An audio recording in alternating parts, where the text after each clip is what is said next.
नमस्कार। आज के इस वीडियो में आप सभी का स्वागत है। आज हम सुकनासोपदेश के अंतर्गत तीसरे अनुच्छेद का अध्ययन करेंगे। इससे पहले हमने युवा अवस्था के दुष्प्रभावों का अध्ययन किया है, उन्हें पढ़ा है, समझा है। यौवन व्यक्ति में अनेक प्रकार की विकृतियां और बुराइयां उत्पन्न कर उसे पथभ्रष्ट कर देता है। इस अनुच्छेद में गुरु के उपदेश की महत्ता और उसके महत्व को प्रतिपादित किया है। गुरु का उपदेश, गुरु के वचन किस प्रकार से व्यक्ति को कुमार्ग से निकालकर, बुराइयों से निकालकर सद्मार्ग की ओर प्रेरित करते हैं।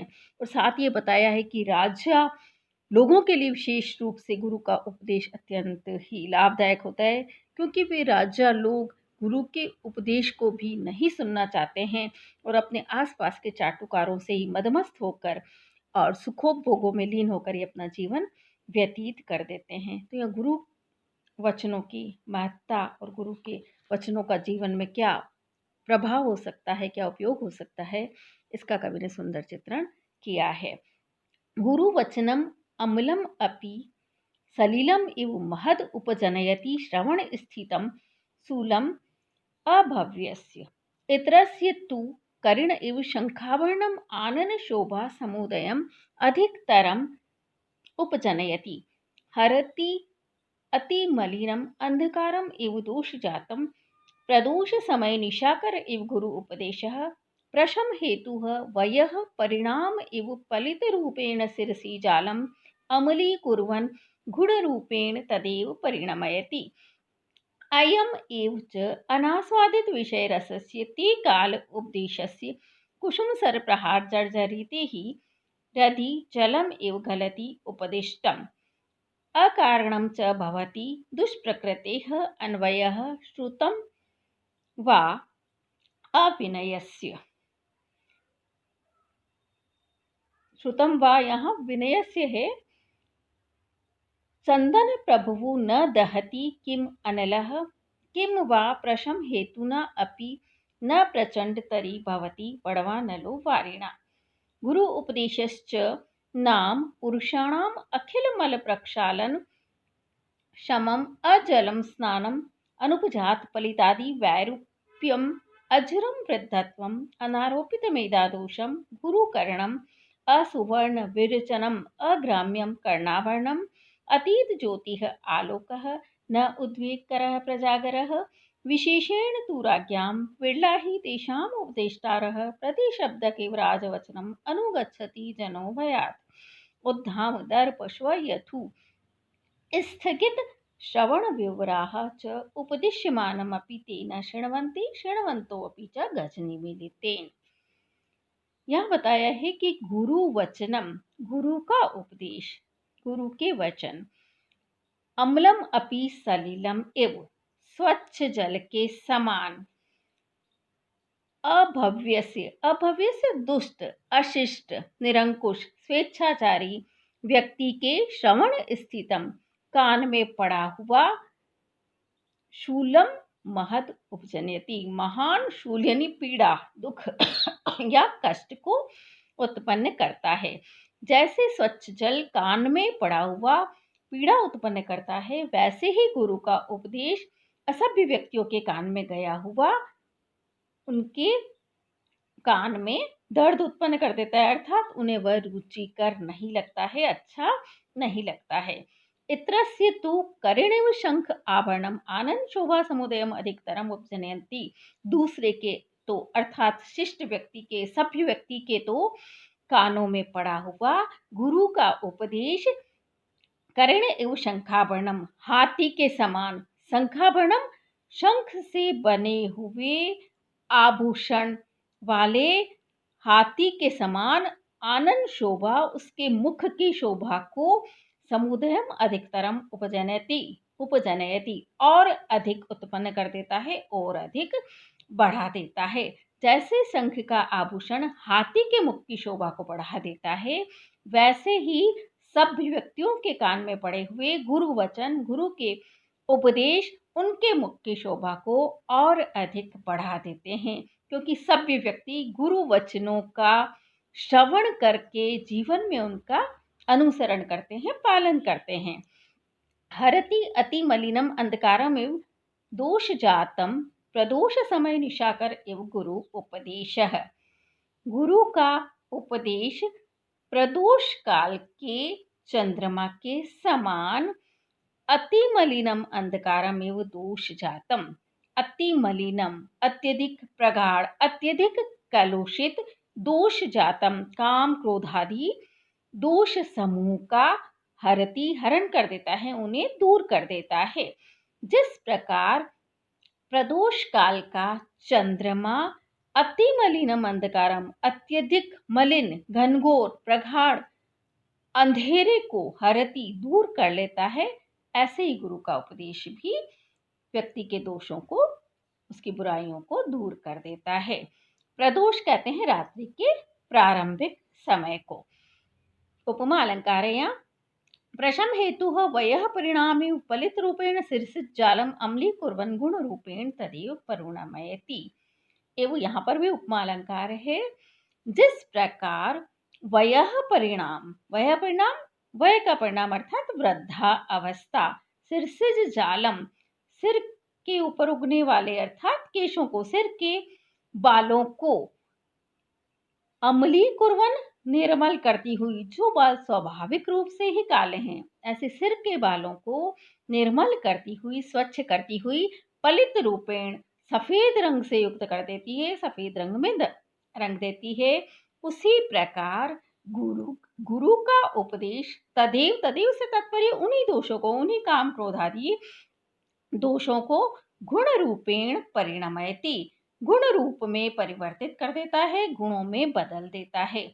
जैसे काम व्यक्ति का दोष है, इच्छा, तो लेकिन उसी इच्छा को वह स्वर्ग और पुण्य कार्यों में लगाए, इस प्रकार से उस काम को पुण्य कार्यों में, स्वर्ग आदि की प्राप्ति में बदलकर उसे गुण रूप में परिवर्तित कर देता है। ऐसे ही क्रोध को दंड देते समय क्रोध का व्यक्ति उपयोग करे तो वह उसके लिए गुण बन जाता है, राजा के लिए गुण बन जाता है। तो दंड को भी वहाँ गुण में परिवर्तित कर, क्रोध को भी दंड के समय, दंड व्यवस्था में गुण में परिवर्तित कर देता है। ऐसे ही लोभ, व्यक्ति विषयों को प्राप्त करने के लिए लालच करता है, ये उसका दोष है, लेकिन स्वर्ग आदि की प्राप्ति के लिए वह लालच करे, मोक्ष की प्राप्ति के लिए वह लालच करे, ऐसे कार्यों के लिए वह लालच करे, तो वह उसके लिए गुण बन जाता है। इस प्रकार दोषों को भी गुरु का उपदेश गुण रूप में बदल देता है।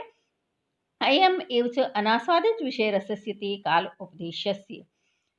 अयम एव, यह ही, अनास्वाद च यानी और, यह ही, अनास्वादित विषय रसस्य सांसारिक भौतिक विषयों के रस का आस्वादन न करने वाले ते तुम्हारे लिए उपदेशस्य काल, उपदेश का उचित समय है। चंद्रापीड़ अभी ही शास्त्रों का अध्ययन करके लौटा है, इस और अभी तक उसने सांसारिक विषय भोगों को, राज्य सुख को नहीं भोगा है, इसलिए यहाँ सुकनास ने कहा है ऐसा। कुसुम सर प्रहार जर्जरिते हीरदी जलम एव गलती उपदिष्टम। कुसुम सर, कुसुम सर अर्थात बाणदेव के फूल ही जिसके बाण है, अर्थात बाणदेव, बाणदेव के बाणों के प्रहार से जर्जरिते, जर्जरित हृदय, हृदय में ही निश्चित रूप से उपदिष्टम उपदेश वचन, जलतम जलम एवं गलती जल के समान बह जाता है। जैसे जर्जरित पात्र से छलनी आदि से जिसमें छिद्र हो उससे पानी बहकर निकल जाता है, वैसे ही कामदेव के संपर्क में जो आ जाता है, कामदेव के बाणों का प्रहार जिस पर हो जाता है, ऐसे व्यक्ति को उपदेश वचन नहीं लगते हैं, उपदेश वचन भी बहकर चले जाते हैं। अकारणम च भवति दुष्प्रकृतेः अन्वयः श्रुतम वा विनयस्य। और दुष्ट प्रकृति वाले, बुरे स्वभाव वाले व्यक्ति के लिए अन्वय, अन्वय अर्थात कुल, श्रुतम अर्थात शास्त्र ज्ञान, कुल वा का मतलब है अथवा, कुल अथवा शास्त्र ज्ञान, विनयस्य अकारणम, विनय का अकारण अर्थात कारण नहीं होता है। दुष्ट प्रकृति वाला, दुष्ट स्वभाव वाला जो व्यक्ति होता है, चाहे वो कितने ही उच्च कुल में पैदा हुआ हो, तो भी वह विनीत हो, विनयशील हो, ऐसा आवश्यक नहीं है, क्योंकि उसका स्वभाव ही दुष्टता करना होता है। साथ ही शास्त्र ज्ञान, कितने ही शास्त्रों का उसने अध्ययन कर लिया हो, फिर भी विनयशीलता उसमें नहीं आती है। जबकि कहा भी गया है, विद्या ददाति विनय, विद्या विनय को देती है, लेकिन दुष्ट प्रकृति वाले को विद्या विनय प्रदान नहीं कर सकती है। चंदन प्रभो न दहति किम अनलः, इसी वाक्य के लिए उन्होंने उदाहरण दिए हैं कि क्या चंदन से उत्पन्न अनलः अग्नि न दहती नहीं जलाती है। चंदन खुशबूदायक, खुशबू देने वाला सुगंधित पदार्थ है, लेकिन उससे जो आग उत्पन्न होती वह भी निश्चित रूप से व्यक्ति को जलाती है। किं वा प्रशम हेतुना अपि न प्रचंडतरी भवति वड़वानलो वारिणा।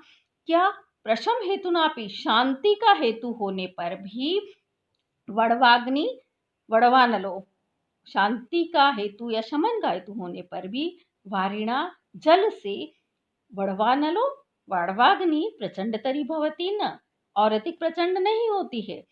इसमें ये बताया कि जल तो अग्नि को शांत करता है, लेकिन वही जल जो समुद्री अग्नि जिसे वड़वाग्नि कहा जाता है, उसको तो और अधिक बढ़ाता है और अधिक तीव्र करता है। गुरु उपदेशश्च नाम पुरुषाणाम अखिल मल प्रक्षालन शमम अजलम स्नानम। यहाँ गुरु की उपदेश की विशिष्टताओं को बताया है कि गुरु का उपदेश वास्तव में, नाम का अर्थ यहाँ है वस्तुतः, वास्तव में पुरुषाणाम अखिल मल प्रक्षालन, पुरुषों के, व्यक्तियों के अखिल मल प्रक्षालन, समस्त मलों को, मल अर्थात विकृतियों, राग द्वेषासी काम, राग द्वेष काम क्रोध मोह माया लोभ आदि विकारों को प्रक्षालन, धोने में समम समर्थ। अजलम स्नानम, बिना जल का स्नान है। जल से तो व्यक्ति की शारीरिक शुद्धि की जाती है, उस जल के स्नान से व्यक्ति शारीरिक रूप से शुद्ध होता है, लेकिन गुरु के उपदेश से व्यक्ति की मानसिक विकृतियां दूर हो जाती है, मानसिक रूप से भी वह शुद्ध और पवित्र बनता है। अनुपजात फलितादि वैरूप्यम अजरम वृद्धत्वम। गुरु का उपदेश अनुपजात फलितादि, बालों की सफेदी, चेहरे पर झुर्रियां आदि वैरूप्यम, विकारों, विकृतियों के उत्पन्न हुए बिना, अजरम, वृद्धावस्था से रहित, वृद्धत्वम, बुढ़ापा है। बुढ़ापे में तो व्यक्ति के बाल सफेद हो जाते हैं, चेहरे पर झुर्रियां पड़ जाती है, शारीरिक शक्ति उसकी क्षीण हो जाती है, लेकिन गुरु का उपदेश तो ऐसा बुढ़ापा है जिसमें न चेहरे पर कोई प्रभाव होता है, न कोई विकृतियां उसमें उत्पन्न होती है। वह व्यक्ति को बिना वृद्धावस्था के भी वृद्धत्व पर स्थापित कर देता है, उसका स्थान, उसका महत्व बढ़ा देता है। क्योंकि शास्त्रों में भी 4 प्रकार के वृद्ध माने गए हैं, वयोवृद्ध, ज्ञान वृद्ध, तपोवृद्ध और धर्म वृद्ध। और कालिदास ने भी कहा है, न धर्म वृद्धिषु वयः समीक्षते, धर्म में वृद्ध की वय नहीं देखी जाती है। व्यक्ति अपने कार्यों से वृद्धत्व को, महत्ता को प्राप्त करता है। अनारोपित मेधादोषम गुरु करणम, अनारोपित मेधादोषम, यहाँ पे भी नए समास है ना, आरोपित मेधादोषम इति अनारोपित मेधादोषम। मेधादोष चर्बी का दोष, चर्बी के दोष के आरोप के बिना ही गुरु का उपदेश गुरु करणम, गुरुता का साधन है, महत्ता का साधन है। जैसे चर्बी आदि दोषों से व्यक्ति स्थूल हो जाता है, मोटा हो जाता है, गुरु का अर्थ है मोटापे से मोटा हो जाता है, लेकिन गुरु का उपदेश तो बिना चर्बी आदि के दोष के, बिना चर्बी के आरोप के ही, बिना चर्बी के बढ़े हुए ही गुरु कर्णम, गुरुता का साधन है, उसके गौरव को बढ़ाने का साधन है, उसको महत्ता प्रदान करने वाला है। असुवर्ण विरचनम अग्राम्यम कर्णाभरणम, असुवर्ण विरचनम, बिना सोने से बना हुआ, सोने से न बना हुआ होने पर भी, अग्राम्यम कर्णाभरणम, कान का, अग्राम्य अर्थात सुंदर आभूषण है। कान के जो आभूषण होते हैं वो जो स्वर्ण निर्मित होते हैं, सोने से बने हुए होते हैं, तो बहुत ही सुंदर लगते हैं, लेकिन गुरु का उपदेश तो सोने से न बना हुआ भी व्यक्ति के कानों को सुशोभित करता है, कान का सुंदर आभूषण बताया गया है, उसके कानों को शोभा देता है। अतीत ज्योति आलोकः, गुरु का उपदेश ज्योति रहित प्रकाश है, जगमगाहट रहित, चमक दमक रहित प्रकाश है। ऐसा प्रकाश है जिसमें कोई बाह्य चमक दिखाई नहीं देती, जगमगाहट दिखाई नहीं देती, लेकिन फिर भी वो लोगों के जीवन को प्रकाशित करता है, लोगों के जीवन का उद्धार कर देता है। जैसे कि हम देखते हैं चंद्रमा, सूर्य आदि प्रकाश युक्त पदार्थ हैं जो कि जीवन में प्रकाश फैलाते हैं, लेकिन हम देखते हैं कि सूर्य भी केवल दिन में ही प्रकाश फैलाता है, चंद्रमा केवल रात्रि में ही प्रकाश फैलाता है, लेकिन गुरु का उपदेश तो हर समय प्रकाश को फैलाता है। न उद्वेग करह प्रजागरह, न उद्वेग कर, उद्वेग उत्पन्न नहीं करने वाला, तकलीफ नहीं पहुंचाने वाला, व्यक्ति को बेचैन नहीं करने वाला, प्रजागरह जगाने का उत्तम साधन है, जगाने वाला उत्तम साधन है, श्रेष्ठ साधन है। व्यक्ति को जब निद्रा से जगाया जाए तो उससे तकलीफ और बेचैनी होती है, लेकिन गुरु का उपदेश तो ऐसा प्रजागर है, जगाने का ऐसा उत्कृष्ट साधन है जिससे कभी व्यक्ति को बेचैनी या तकलीफ नहीं होती है। विशेषण तो राज्ञाम, विशेष रूप से तो गुरु का उपदेश राजाओं के लिए है। बिरलाम ही तेषाम उपदेष्टारः ही, क्योंकि उनके उपदेष्टा, उनको उपदेश करने वाले तो बहुत बिरले व्यक्ति ही होते हैं, हर कोई उनको उपदेश नहीं दे सकता है। प्रति शब्द के राजवचनम अनुगच्छति जनो भयात, व्यक्ति प्रति शब्दक, प्रतिध्वनि के समान राजा के वचनों का अनुसरण करते हैं। जैसे शब्द के बाद हम कोई शब्द का उच्चारण करें तो पुनः उसकी प्रतिध्वनि होती है, ऐसे ही लोग राजाज्ञा का सीधा बिना सोचे समझे उसका अनुसरण करते हैं। भय के कारण उद्धाम दर्प स्वयथुः स्थगित श्रवण विवराह च उपदिश्यमानमपि ते न शृण्वन्ति। उद्धाम दर्प, उद्धाम यानी उत्कट, उत्कट घमंड रूपी, अहंकार रूपी, स्वयथु अर्थात सूजन से, स्थगित, स्थगित यानी बंद हुए, श्रवण विवराह कान के छिद्रों वाले, ते वे राजा लोग, उपदिश्यमानमपि उपदेश दिए जाते हुए भी, न शृण्वन्ति नहीं सुनते हैं, और शृण्वन्तो अपि और सुनते हुए भी, च गज निमीलितेन अवधेर्यन्तः गज के समान आंखें, हाथी के समान आंखें बंद करके, अवधेर्यन्तः उस उपदेश की अवहेलना कर देते हैं। यहाँ कवि ने श्वयथु शब्द का प्रयोग किया। श्वयथु का अर्थ है शरीर पर जो सूजन आ जाती है त्वचा में, तो ये आयुर्वेद का शब्द है। यहाँ कवि ने बताया है कि अत्यधिक गर्व रूपी, अहंकार रूपी सूजन से उन राजाओं के कान के जो छिद्र है वो बंद हो जाते हैं। वो राज्य सत्ता में और वैभव के नशे में इतने अधिक चूर होते हैं कि उनके कानों के छिद्र बंद हो जाते हैं। वे सदगुरुओं के उपदेश को भी नहीं सुनते हैं, और कदाचित सुन भी लेते हैं तो हाथियों के समान ही उन उपदेशों की अवहेलना करते हैं। जैसे हाथी आंख बंद करके अपने महावत के निर्देश को नहीं पालता है और मदमस्त होकर अपनी मनमर्जी करता है, वैसे ही वो राजा लोग गुरुओं के उपदेशों को नहीं सुनते हैं। और हितोपदेश दायिना गुरुना खेदयन्ति, हितकारी उपदेश देने वाले गुरुओं को दुखी करते हैं, दुख पहुंचाते हैं। अहंकार दाह ज्वर मूर्छा अंधकारिता विवला ही राज प्रकृति ही, यानी क्योंकि अहंकार दाह ज्वर, अहंकार रूपी दाह ज्वर से उत्पन्न मूर्छा से, अचेतनता से, अंधकारिता, अंधकारिता अर्थात विवेकहीन हुई, अज्ञान युक्त हुई राज प्रकृति, राजाओं की प्रकृति विवला, विवल हो जाती है, व्याकुल हो जाती है, अस्थिर हो जाती है। अहंकार रूपी दाह ज्वर यहाँ पर रूपक अलंकार है। जैसे दाह ज्वर में कभी व्यक्ति को मूर्छा आती है और कभी उसकी मूर्छा टूट जाती है, तो मूर्छा, दाहज्वर की मूर्छा के समान ही राजाओं को भी अहंकार के कारण ऐसी मूर्छा आ जाती है कि वो विवेकहीन हो जाते हैं, अज्ञानी हो जाते हैं, सोचने समझने की सामर्थ्य उनकी समाप्त हो जाती है, और उनका स्वभाव ही चंचल हो जाता है, विवल हो जाता है। किसी भी कार्य के बारे में वे निर्णय करने की क्षमता को खो देते हैं। अलिक अभिमान उन्मादकारिणी, झूठे मिथ्या अभिमान से उन्मादकारिणी, उन्मत्तता को उत्पन्न करने वाले धनानी धन होते हैं। धन मिथ्या अभिमान से उन्मत्तता को उत्पन्न करते हैं। उन्माद भी आयुर्वेद का शब्द है, जिसको पागलपन कहा जाता है, जिसमें व्यक्ति के नेत्र कभी व्याकुल हो जाते हैं, कभी उनकी सोचने समझने की क्षमता समाप्त हो जाती है, उनका धैर्य समाप्त हो जाता है, अनर्गल प्रलाप वे करते हैं। तो जो मिथ्या अभिमान है राजाओं का, धन ही उनके मिथ्याभिमान को बढ़ा देते हैं और धन में वो पागल हो जाते हैं। राज्य विश्वविकार तंद्रा प्रदा राजलक्ष्मी, और राजलक्ष्मी राज्य विश्वविकार, राज्य रूपी विष के विकार से तंद्रा प्रदा, आलस्य को प्रदान करने वाली होती है। जैसे विष के सेवन से व्यक्ति में मूर्छा और सुस्ती आ जाती है, वैसे ही ये राज्य लक्ष्मी राज्य सुख के कारण राजाओं में आलस्य को उत्पन्न कर देती, सुस्ती को उत्पन्न कर देती, राजकार्य में वह ध्यान नहीं देते हैं और अपने ही सुखों में वो लीन रहते हैं। इस प्रकार से इस अनुच्छेद में महाकवि बाणभट्ट ने गुरु के वचनों की महत्ता को और उसका राजाओं के जीवन में कितना अधिक उपयोग है, इसका प्रतिपादन किया है, जो आज के समय में भी राजनीतिज्ञों के लिए उतना ही प्रासंगिक है जितना कि बाण के समय में था, और विभिन्न अलंकारों से सुंदर चित्रण यहाँ कवि ने किया है। आज बस इतना ही। धन्यवाद।